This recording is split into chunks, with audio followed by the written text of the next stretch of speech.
The third edition of the two-day Men's Positive Masculinity Conference takes place today in Pretoria. This year, the conference is themed Consolidating Commitments Towards the African Union Convention on Ending Violence Against Women and Girls. The conference is an African Union initiative aimed at ending the scourge of violence against women and children. SABC News reporter Kaili Kumalo is at the conference to give us more. Well, that's right, Naledi. Quite a very important conference.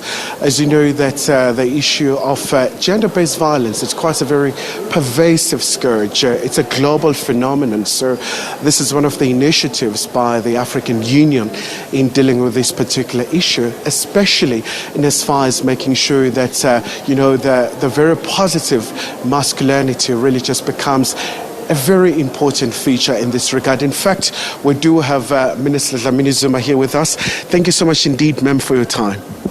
You're welcome. Quite a very important occasion because we know that the positive masculinity is very important when we're trying to tackle all these myriad of challenges that we face as a continent. Tell us about the importance of today. Today is very important. It's the beginning of the men's conference for positive masculinity.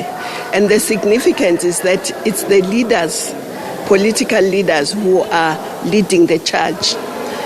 And it's men who are leading the charge. And it's men from all walks of life, religious, traditional, political, workers, students, women, all leaders that you can think of, academia, judiciary.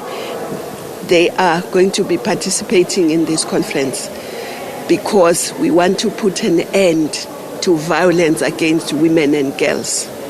Every man across the continent should make a personal commitment that I will not act violently against women and girls, and take that commitment to his family, take that commitment to his community. And once we have that, we can hope that the end is near. But also from this conference, we're hoping to come out with the process towards a convention to end violence against women and girls.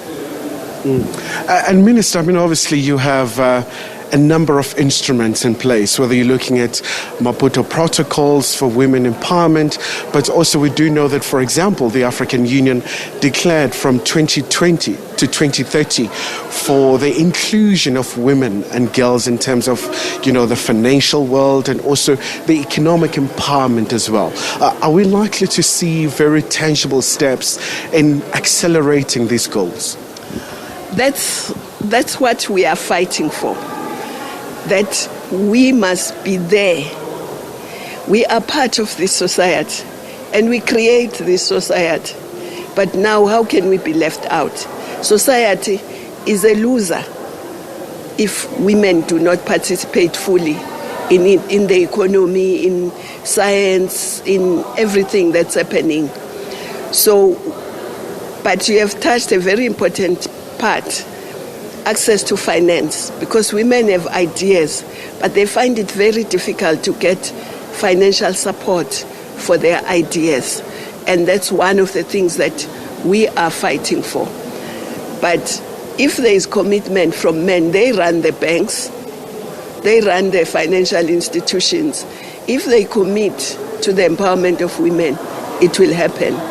But that's why we now want men to take the lead. All right. Minister, thank you so much indeed for your time.